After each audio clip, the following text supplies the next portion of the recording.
Yesterday I talked about my son learning violin and how that applies to business, that anything that we're learning tends to be problematic if we're not learning and if we're not practicing. We need both sides, right? And then I also talked about how we can plateau and we need a new person in a certain way. I wanted to expand on that today because it's so vitally important.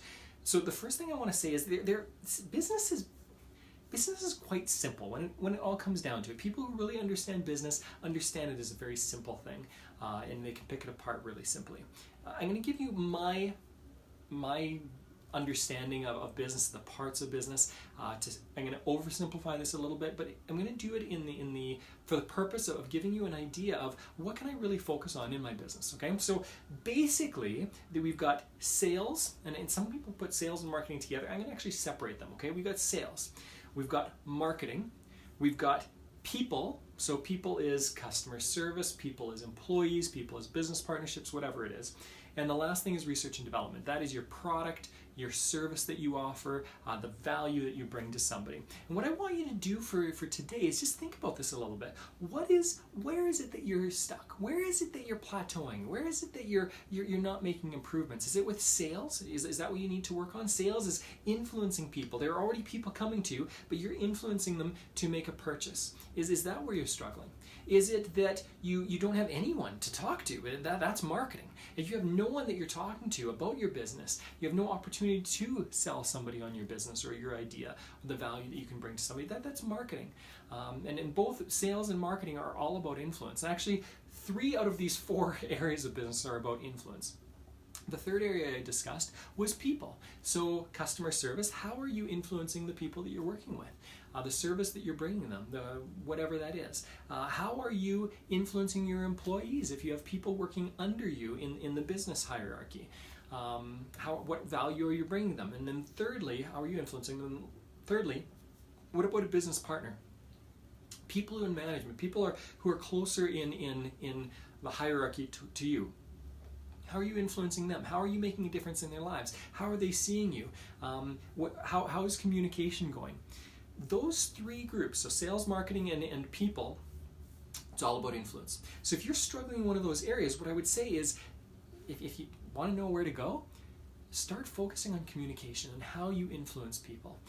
That will help you in any of those ways. Having said that, if you're struggling with one of those areas, don't go to necessarily a business coach. If you've already got a business going, and you already have a bunch of systems in place, don't go to a business coach. Go to a sales coach. Go to a marketing coach. Go to a communication coach, a management coach, whatever it is. When you go to those specific people, you're going to get help in that specific way. Now, the last thing was, and I want to give you tips and helps in every one of these, okay? The last thing was research and development. What is the product or service you offer, and how are you making it better? How are you improving it? How are you changing it so that you're hitting people in a completely different way and they're having their needs met in a different way? If you are not offering things that are different, people are going to stop buying at some point in time. They're going to get bored with who you are and what you're offering them. So here's what I'd recommend. If it's that last piece, and again, you can get a coach on research and development, brainstorm ideas. You can become parts of mastermind groups. But you could also do something a little bit odd. This is actually the most valuable exercise that I've ever done for myself, and that I've coached other people on. And that is, every single morning, write down 5 new ways you can bring value to people. If you do this every single morning, you're going to come up with new ideas all the time. At the start, it's going to be boring and it's going to be hard because your brain doesn't think this way necessarily. But if you're struggling with research and development, practice it. Practice it.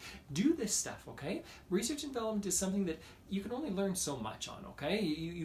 The creative people are the ones who are trying new ideas out. So you've got to train your brain to think that way. Now, with the other 3, I'm going to give you tips with that. With sales, lots of sales coaches out there, lots of sales books out there. I'm probably going to stay away from that one because it's so overdone most of the time. Marketing, what I'd highly suggest are 2 gurus in the marketing industry, people who have completely changed the marketing industry. The first was Jay Levinson, who came around 60s and 70s. He wrote a whole series of books called Guerrilla Marketing.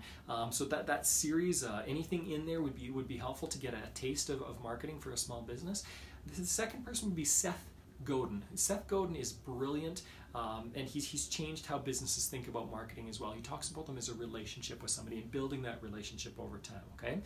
The last one on communication when it comes to people, this one's a little bit more difficult as far as an actionable item. But here's what I would do. I would set up a questionnaire where you ask people, how am I doing as an employer? How am I doing as somebody offering this product or service to you? How am I doing as, you can do, I ask, how am I doing as a husband? How am I doing as a dad? How am I doing? When you start to get an understanding, this is an actionable item, when you start to get an understanding of how you come across and how you communicate with people, everything starts to change. You become aware of it, and now you can take action. I'll give you a quick example. I was talking with an assistant that I have, and she said today, it's been so much fun working with you, Mark. This is great. She said, you encourage me a lot. Hey, I wonder, would you be willing to write it down sometimes? Because when I'm in a dark place, writing it down is really helpful for me. And I thought, brilliant. I mean, I didn't even ask. This is my problem. She was willing to be vulnerable and ask for this. Well, guess what I'm going to do now? I'm going to write her things every once in a while, whether it's cards or letters or emails or whatever it is. I'm going to write her because that's the way she feels important, where she feels that she's done something of value. And she should feel that if she's been doing a bunch of work. Think through these things, analyze which of the 4 groups you need to work on a little bit more, and then start taking action in that way, and your business will grow.